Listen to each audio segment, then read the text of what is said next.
work you guys put into today's type president.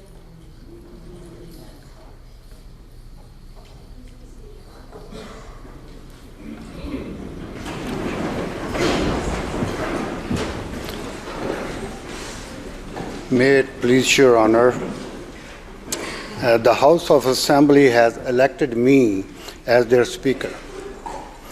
Though I am but little able to fulfill the important duties thus assigned to me, if in the performance of those duties I should at any time fall into error, I pray that the fault be imputed to me and not to the Assembly, whose servant I am, and who, through me, the better to enable them to discharge their duty to the King and country, humbly claim all their undoubted rights and privileges, especially that they may have the freedom of speech in their debates, access to your honor's person at all seasonable times, and that their proceedings may receive from your honor the most favorable interpretation. Thank you. Speaker, I am commanded by Her Honor the Lieutenant Governor to declare you that she freely confides in the duty and attachment of the House of Assembly to His Majesty's person and government, and not doubting that their respective proceedings will be conducted with wisdom, temper, and prudence. She grants and upon all occasions will recognize and allow their constitutional privileges. I am commanded also to assure you that the Assembly shall have ready access to Her Honor the Lieutenant Governor upon all seasonable occasions, and that their proceedings, as well as your words and actions, will constantly receive from her the most favorable construction.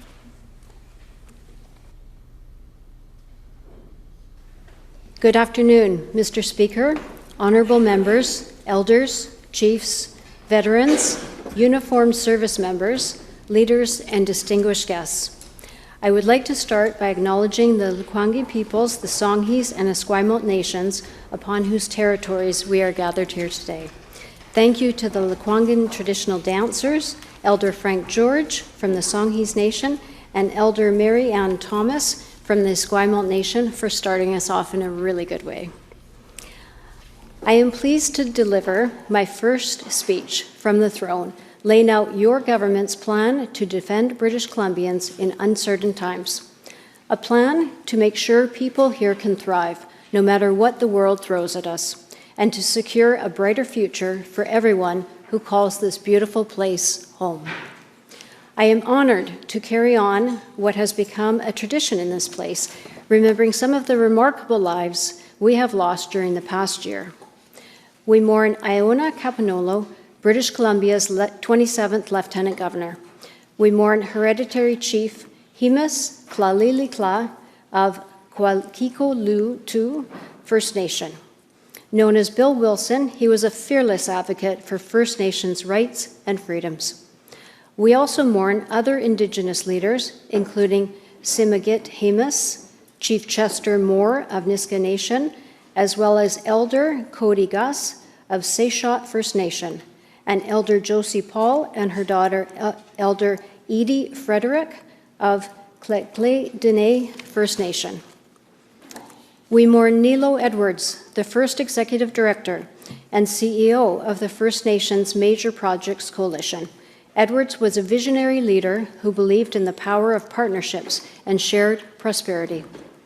We join all Canadians in mourning Murray Sinclair, a tireless defender of rights and dignity for Indigenous peoples.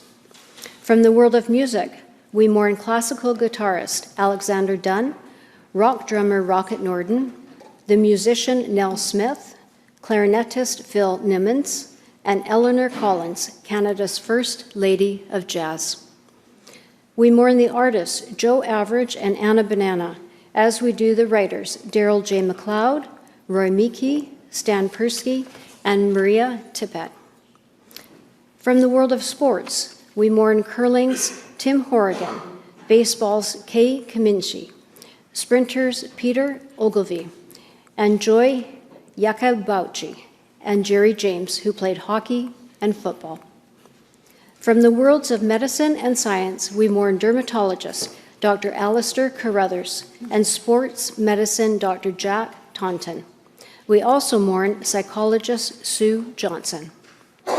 From the media, we mourn Glenn Baglow, Rick Clough, George Garrett, and Alden Escobedo Habakan. We mourn laborers Jesse Uppal, Bill Brassington, and Kim Novak. We mourn professors Roger Gibbons and Rebecca Warburton, as we do community educators and activists Maggie Ip and Grace Ako Thompson.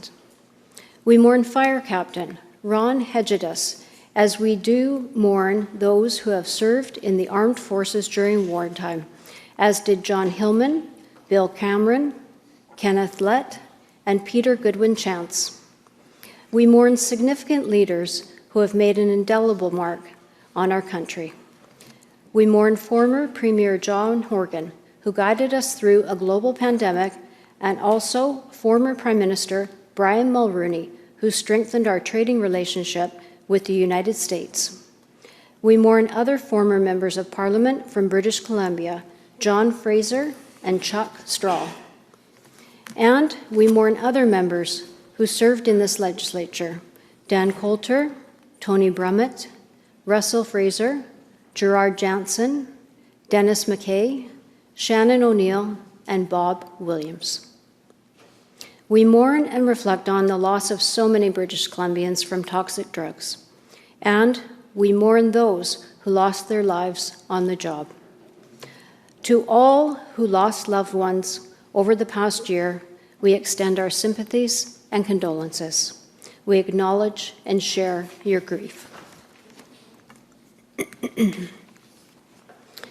We open this first session of British Columbia's 43rd Parliament at the most consequential time for our province since the Second World War. In the face of an unprecedented and unjustified threat to our economy, British Columbians are joining with all Canadians to fight back.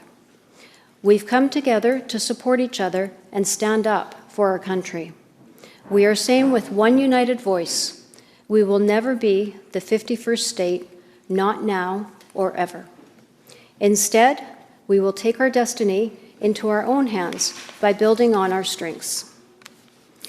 During its first 4 weeks, the new United States presidential administration has taken our country on a roller coaster ride. And we must be prepared for this to continue for the next 4 years. The historic bond between Canada and the United States has been strained in profound ways. Trust has been broken and will not easily be repaired. No matter what the future has in store, one thing has been made clear. We will not leave our future success to the whims of unpredictable forces from beyond our borders, or leave people here to fend for themselves. We are at a crossroads. The journey ahead will not be easy, but there is nowhere better positioned to weather the storm and come out the other side stronger than right here in British Columbia. BC is an extraordinary place. Our province has everything we need to succeed: a strong economy supported by many different industries, abundant natural resources and clean energy the world needs, and, our most important strength of all, the people who call this extraordinary place home. The people of BC are hardworking, highly skilled, and resilient. This is who we are. Throughout history, British Columbians have risen to meet the moment. When Britain stood alone in Europe against the Nazis, Churchill made a desperate appeal for more military equipment. British Columbia answered the call. At the outset of the Second World War, fewer than 1,000 British Columbians worked in the shipyards. By 1943, that workforce was greater than 30,000. The shipyard in North Vancouver produced nearly half of all cargo ships, delivering Allied supplies and raw goods to the front lines. On Sea Island in Richmond, workers, many of them women, built the fuselages for the B-29 Super Fortress bombers and amphibious aircraft for shore patrols. By the war's end, more than 90,000 men and 26,000 women from BC had enlisted. This was the highest rate of participation in the country. In peacetime, British Columbians have worked together to welcome the world to our home. During Expo 86, the 2010 Winter Olympics, and the recent Invictus Games. And we're preparing to do it again for the Men's FIFA World Cup next year. BC is a place where we get big things done. We build dams to harness nature's awesome strength to power our homes and industries. We build highways on the sides of mountains. We are a province of entrepreneurs and risk takers. We are leaders in partnership with First Nations, underline our commitment to meaningful reconciliation with Indigenous peoples. We protect our land, air, and water. And we take action to tackle climate change while we grow our economy. Today, we are called on to summon that strength and character one more time, to summon the courage to do things differently, to chart our own course. Your government is working quickly to reorientate itself to a fundamentally changed landscape, including reviewing programs and spending to ensure they address today's challenges. Difficult times such as this call for action that is both thoughtful and tough. British Columbia's strategy has three components: strengthening and growing our economy, diversifying our trading relationships, and responding firmly and forcefully if required. First and foremost, we will strengthen our economy to be more agile and durable. In the best traditions of our province, people of different backgrounds and perspectives are coming together in a common purpose. A new coalition of leaders in business, labor unions, and First Nations are partnering with government. Today, we are executing a Made in BC plan to speed up permitting and regulatory approvals, to train the next generation of skilled tradespeople, to attract private capital while expanding our electricity production, to support emerging industries from technology to life sciences, and to increase manufacturing opportunities. This is particularly important for our hard-hit forestry sector, adding more value to every tree harvested as BC timber sales is reformed to ensure it is responsive to this challenge.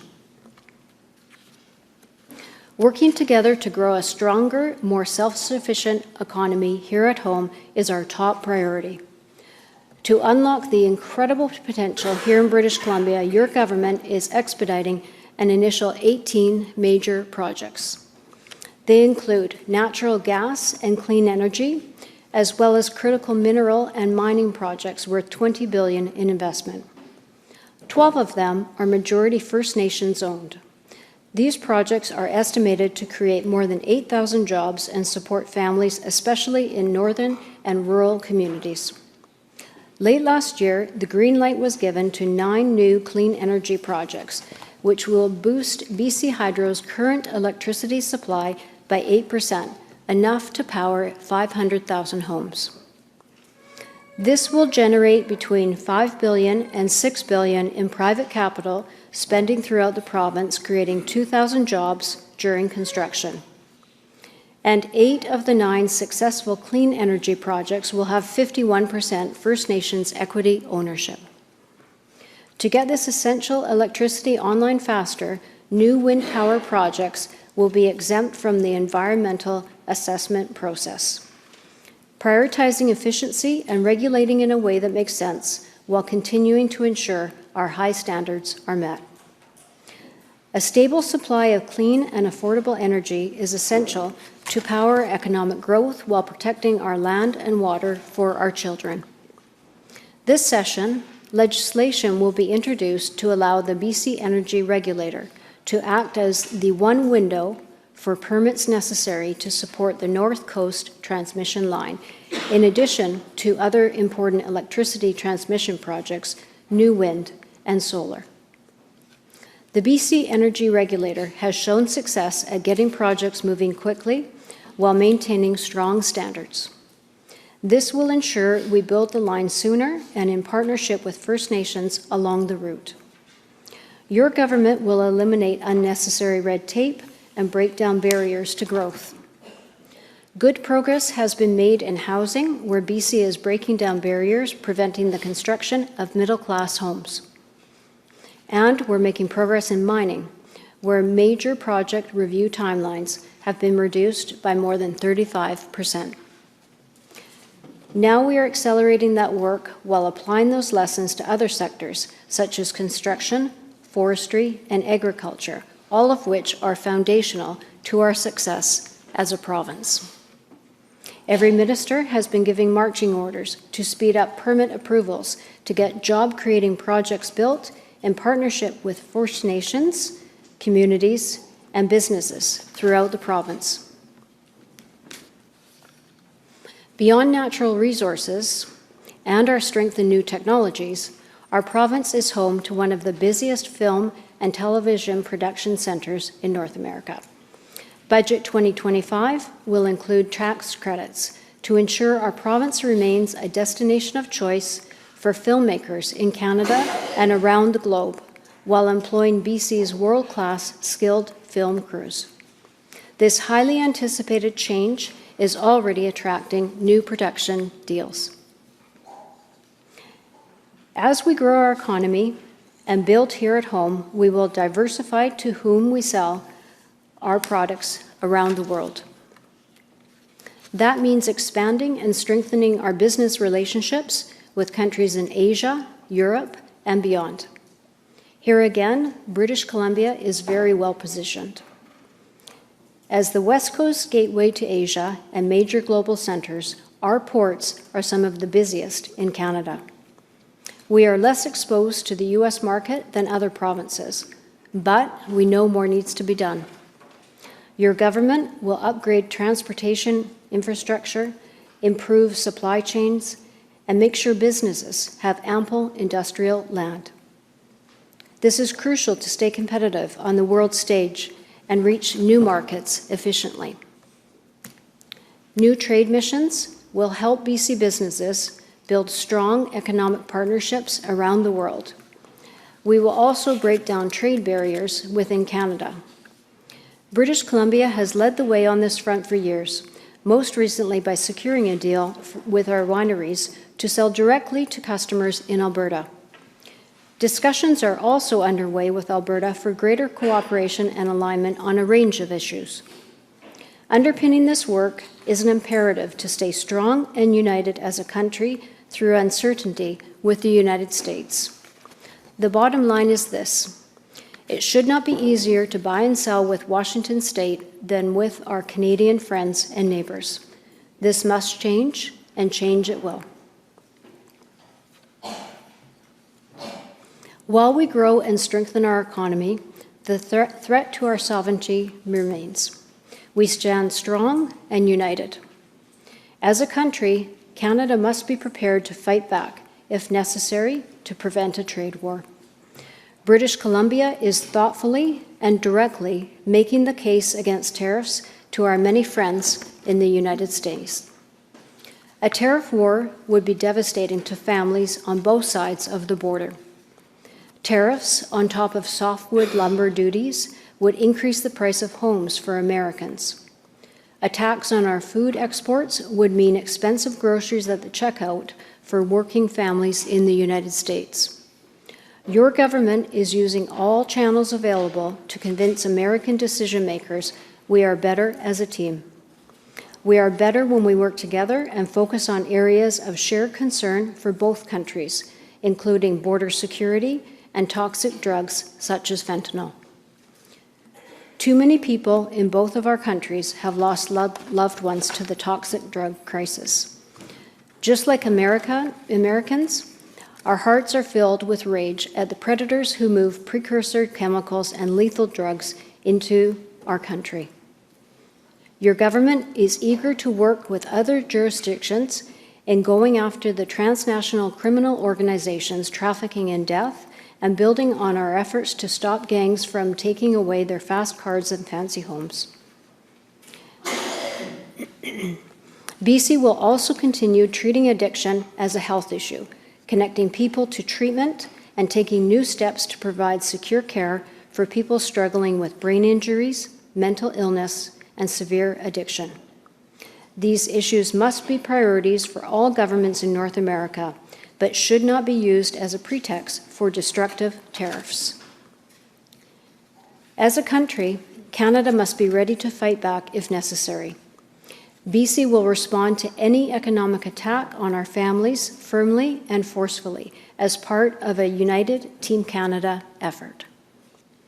We will never back down from defending workers, farmers, businesses, and livelihoods here in British Columbia and across Canada. This is not a fight we started. This is not a fight we want. But we won't ever roll over or let our guard down. Through turbulent times that included a pandemic, BC's economy has performed well. We've created 250,000 jobs in the past 7 years, with the strongest hourly wage growth in the country. Last year, we had the biggest GDP growth among large provinces, and one of the lowest unemployment rates. Our debt to GDP ratio is less than half of Ontario's or Quebec's, and we have the highest credit rating of any province. But a strong economy is not just about GDP numbers or quarterly reports. It's about generating the wealth necessary to make us all better off, to create good jobs with paychecks that keep pace with the cost of living. In short, it's about delivering in tangible ways on the challenges people worry about at their kitchen table. In this way, economic and social progress go hand in hand. When we make childcare more affordable and available, we help expand the labor market by ensuring more parents can enter or re-enter the workforce. That's what we've done here in BC by cutting childcare bills in half, saving parents an average of nearly $8,000 every year. When we deliver more homes people can afford, we help those working in the retail, construction, and service sectors live closer to their jobs. During the next 10 years, experts expect BC's Homes for People plan to deliver 300,000 new middle-class homes. And it's starting to make a difference right now. Rents are finally going down, more new rentals than ever are being built, and construction is going strong. When we hire teachers and build modern schools, we help students get a good start in life, preparing them for an ever-changing workforce. When we build roads, highways, and public transit, we help make workers more productive by getting them to their jobs and back to their loved ones faster. This session, new legislation will be introduced to get those and other critical infrastructure projects built faster, to keep our economy moving. When we expand skills training, we help people get ahead and businesses attract the talent they need to thrive. To that end, your government will work closely with industry, labor, and post-secondary institutions to create faster and easier pathways to get in-demand skills in the trades. Creating new opportunities for mid-career workers and young people that grow the middle class, support business expansion, and strengthen our workforce's productivity. Ultimately, we know we cannot claim our economy is truly working unless it is working for everyone. For too long, people have been taken advantage of and left behind by powerful interests. Rampant speculation has put home ownership and rent out of reach for many working families. Gouging on top of global inflation has driven up the cost of daily essentials. Your government will take new actions to safeguard people who work hard and play by the rules. This session, laws will be introduced to protect British Columbians from credit card fraud, unfair practices by cell phone companies, and to recover healthcare costs from wrongdoers. BC will maintain our leading work to make sure the housing market works for ordinary people, not those keeping homes empty or flipping them for a quick profit. Keeping everyday costs low for working families will continue to be a top priority, from locking in savings on car insurance to putting money back in people's pockets. Our work to strengthen enforcement and intervention services to build safer, stronger communities will be a key focus. Here in BC, we're adding more police officers and establishing teams of prosecutors and probation officers to stop repeat violent criminals from reoffending. The success of British Columbians is at the center of your government's economic plan, one that works for every person in every community throughout the province. A strong and growing economy is necessary to protect and improve the public services families rely on, especially healthcare. There is no greater expression of who we are as Canadians than our universal public healthcare system, providing life-saving care for everyone without taking out a credit card. But like many places, British Columbia is feeling the strain of worker shortages and a rising demand for care. Communities are growing, people are getting older and sicker, and many doctors and nurses are retiring. Your government is responding by adding more nurses and family doctors, opening more community clinics, and building more hospitals than ever. In the past 2 years, British Columbia has connected hundreds of thousands of people to a primary caregiver, to a primary care provider. More are being connected every day, and yet we know there is so much more we need to do. Your government will work with regulatory colleges to ensure trained healthcare workers from other countries have their credentials recognized faster. That includes attracting the best and brightest medical professionals from the United States who are already drawn to the benefits of our public healthcare system. The challenges also require changing the way we do things. BC has taken action that allows doctors to spend more time with their patients. Since the scope of practice for pharmacists was expanded, people are getting prescriptions for minor ailments and free contraception quicker and more easily. We've tripled the number of nurse practitioners in the province. Many are now taking patients in their own primary care clinics. While the recent threats from the U.S. administration have felt like a betrayal, they have awoken something powerful in Canadians. You can see it everywhere you go. People are considering their choices carefully. When planning the next vacation, they're choosing to travel locally. At the grocery store, they're looking for a Made in Canada or Buy BC logo. We are all saying with one unified voice, our country is not for sale. Canadians and Americans have always been good friends. In many cases, we're family. We share the longest undefended border in the world and a partnership that has benefited both countries for more than 150 years. Ours is a bond forged in battle. We stormed the beaches at Normandy together on D-Day, fighting to liberate Europe from fascism. For generations, our soldiers have died, cried, and celebrated victory beside each other. Together, we have looked to the stars and seen U.S. space shuttle missions supported by Canadarm, a powerful symbol of our long-standing collaboration on science and technology. We worked together to build a highway from Dawson Creek to Alaska, with local First Nations playing an essential role as guides through difficult and remote territory. There is much we admire about our southern neighbor, but we will never become the 51st state. We make our own decisions and control our own future. Because we have followed our own path, we live longer and have a more robust social net. Our democratic institutions are stronger and our day-to-day lives are safer. Canada is a place that is special, not because we are perfect, but because we are always striving to make progress. We are a proud and independent country, proud of how we take care of each other and our neighbors, just as our BC wildfire firefighters were there for the people of Los Angeles in their time of need. Through this time of uncertainty, your government will be there to support you and your family.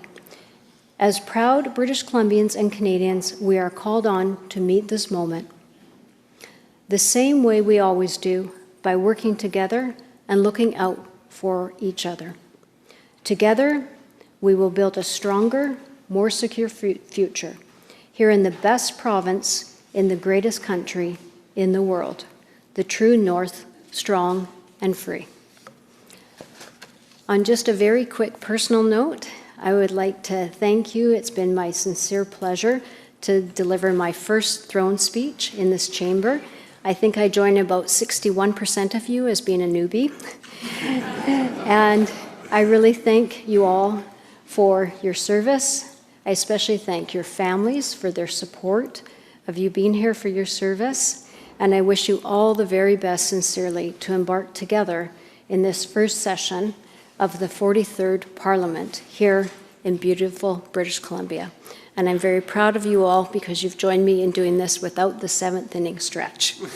Thank you. Merci. Haitska.